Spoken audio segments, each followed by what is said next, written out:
How was the first day, not only with your guys, but working with Crime Dawg? I mean, it's been good. Since day one, myself and Crown, we've been on the same page, and that's been good to work with. Just picking his brain, working together, bouncing ideas off each other. It's been really good. So day one was really impressive, just seeing the excitement of the guys, coming out. They attacked early. They was on point.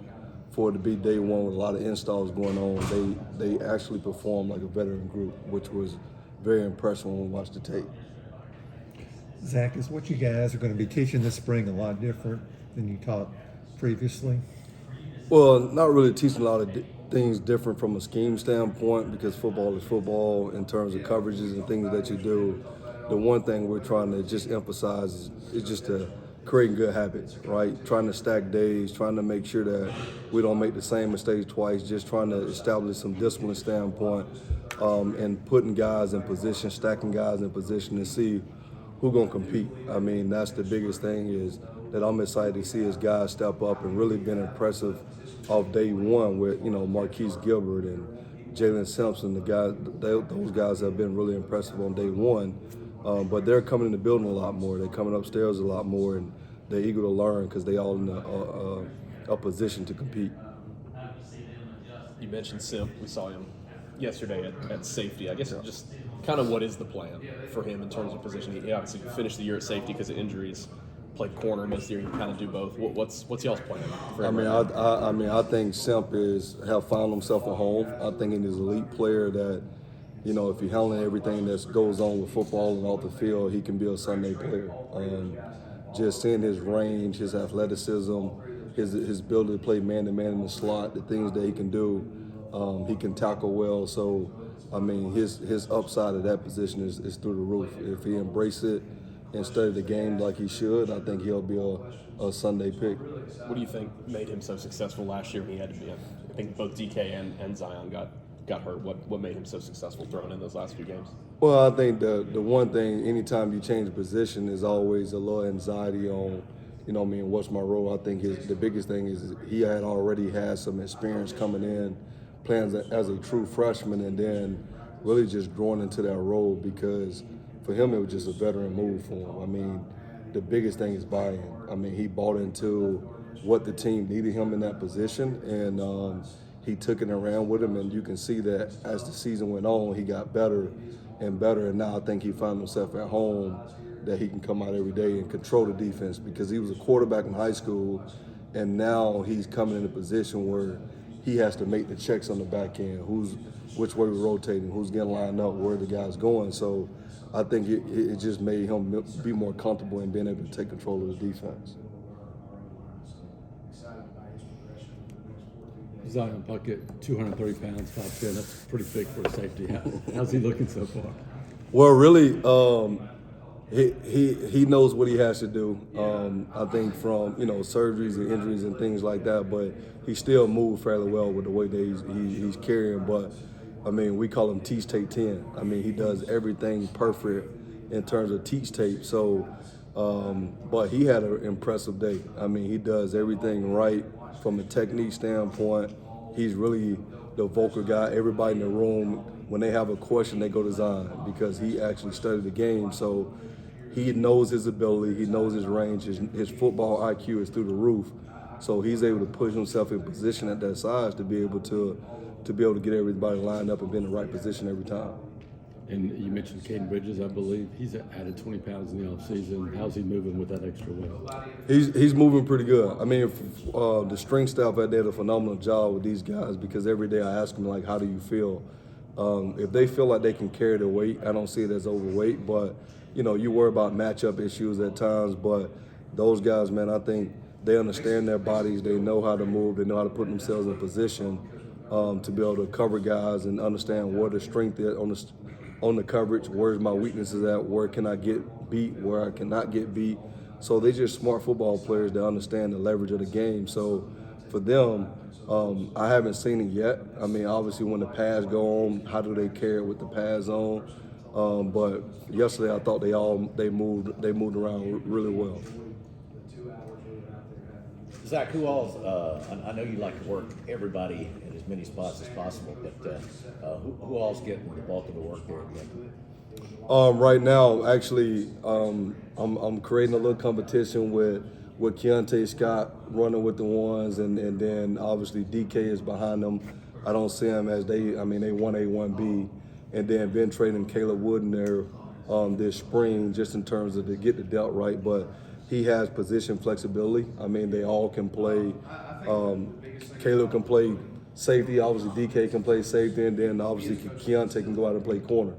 And Nehemiah can go and play nickel. So with that, those guys have been trained for scenarios and being in different positions and understand that, hey, we need you in this position. So they all gonna move around. Right now, we kind of putting people stagnant. Week 1, going spring break, and then we'll start moving some guys around and find out what's the best fit for Auburn to be successful, going into the fall and then going into the season. Zac, how does Ron Roberts' defense, known as being aggressive, how does it change the way your safeties or your defensive backs play? Well, it really don't change. I mean, we want to be aggressive. We understand that up front, we got to stop the run first, and we're part of the run fit, especially at the safety position. So really just attacking style. I mean, we want to create negative plays early, so how do we do that? We create the box, make sure that we make teams one-dimensionals, and then when it's time for teams to throw the ball, we get in position and coverage to be able to go bracket guys, put guys in position to win a one-on-one. So this group is, like I said, they're a veteran group that played a lot of match and man coverages. So we feel like we can cover anybody in the country in terms of the skill set that we have on the back end, and then being able to move some things around and what Ron does and sending extra guys or whatnot. So it's really just, for us, it's just, okay, when we get our opportunity in man coverage, we got to win those one-on-ones. And then we want to take those coverages to bracket receivers and stuff. We got to make sure that the ball don't go there. We got to deny the ball. Zac, how important is this spring for Kai and Lee? Not only him being here, a bunch more guys will get here at corner in the fall, but also, you guys don't have as many guys at corner as you do at safety, so he might have some more opportunities. Right. It's really good for him because now we know we count on him. And for him to come in and learn the program, learn the playbook a semester early before a lot of guys, it kind of get him a step ahead to having a chance to go get on the field, and for him it's new. It's a fast-paced practice. He's learned on the fly. He's been really good at coming up, trying to spend extra time in the film room, which is probably new to a lot of high school players, is how to study film. How do I make myself better? How do I see the pre-snap? What's the split of the receivers? What's all that goes on in the film session? But for him, he's going to be a part of our defense that we're counting on. So, day one, texting with him last night, it was a little fast to him, but he's learning and he's eager to learn because he knows that this team is counting on him. Zac, Coach Freeze has talked a lot about recruiting, put an emphasis on it, brought in 2 experienced coordinators so he could spend more time doing that. How much does it help an assistant coach like you when he is so involved in the process? Oh man, it takes a lot off the assistant coaches because he have a team with him that's recruiting all day, and he's on the phone every day, all day with recruits. He'll come in the office, talking about kids, and you're like, Coach, I ain't talked to him. Well, I talked to him. Well, so it's fun to see him walking around, but he's 100 miles per hour right now. We recruit every day, all day, and we're doing that throughout the day. If a kid recruit call and we can get them on the phone as a top prospect, then let's take 5 or 10 minutes to get on with their family. So it's been good to just see him because, it's kind of at this point as assistant coach, like, Coach, we trying to watch ball, but he's walking down because all he got to do is recruit all day and let the coordinators do their job. But it's been really impressive to see the work he's put into recruiting. I think it's going to pay off for sure. When you go through that first cycle, right, I know you had to play catch up a little bit last year, but do you feel like Auburn can recruit at the top of the SEC and the top of the country? Can you get back to that type of recruiting? Oh, absolutely. I would be surprised if we're not, but with the response that we have from the families and the way we do things and the way we've been on FaceTime with families and things like that, it's just, recruiting just take time. It's just work and it's effort. So we're just who we are every day as staff. It's no egos. Everybody's not recruiting. Everybody's talking. We can pass the phone around and guys can get on with other recruits. So it's been good, but I feel like we're going to have a lot of top guys on campus this spring leading into the summer, and then hopefully, obviously, continue to pick up steam when you start winning games that guys want to be a part of something special in what we're building here. I know it's not necessarily a lot of defensive backs, but the way y'all overhaul the roster, bringing in 21 new guys just in January, how does the whole group just feel about, the work y'all already put in? Well, I mean, everybody's excited. I mean, real excited about it. Everybody feels good about it. And now everybody in that room or on this team can never get complacent. You know what I mean? Because you're always trying to bring in elite guys. You're always trying to bring in guys, and they see it. I mean, the guys on the team see the guys that you're recruiting, so they want to make sure that they're doing their 111. They're doing their part every single day because, I mean, we're trying to bring in elite guys so we can go play for a championship, not wait 3 or 4 years. We're trying to go get it now, and we're counting on this 24 and this 25 class to be that next class to come in to help us get it to that. Zach, what did you like about JD last season? He kind of, as the year went on, was playing a little bit more to the point now where he might be your number 3 corner heading in this year. JD Rim, yeah. I mean, JD, South Georgia, obviously, the biggest thing about him, he has grit. I mean, he's a tough kid that don't shy away. I mean, he may look thin or whatnot, but again, he's aggressive. He's really smart and knowing what to do. But I mean, he's another one that can play multiple positions and do things well. So I mean, he understands the expectation. I tell him every day, you're not a freshman anymore. He wasn't a freshman last year because he had to step in critical situations. But I think he's learned the game of college football now. So from year 1 to year 2, I'm excited to see his growth and his potential and what he's able to bring to the team. What are the major differences between, you talk about DK and Keontae playing that nickel spot, now the star with Ron Roberts? Is there any difference between the star and what you guys have done in the past at nickel? No, it's the same. I mean, those guys, they do a lot of adjusting. I mean, they're what we like to call the scrappy guys, and those two are very scrappy, and they're not going to back down from anybody. They can play man-to-man. They can blitz. They can do a lot of different things. They can go in the box and play linebacker. So they're physical guys that can move around on defense, and they got to be smart to handle that. And those two have done a phenomenal job just on day one. And as the install progress, you kind of see who's starting to struggle on the install, and then you'll see the thinking and things like that. But they'll be able to separate themselves, or either that we're just going to have really 2 good stars that can go out of any down that can go play every time. What's it like going out of practice and seeing Nehemiah and DJ still out there after those guys thought about going pro, and their decision to come back, just how huge it was for y'all? Well, I mean, it's huge because now it helps JD, and it also helped Can Lee that they got veteran guys who obviously understand the foundation that's been laid, and they can watch them. So, but those 2 guys, obviously they're pros. They got to come to work every single day because they came back doesn't solidify a spot for them. And we recruited some guys that want to come in and play early. So, but just having their experience in the room always helps the secondary when you got 2 guys on the outside that can eliminate guys on the outside, and being able to go stop the run.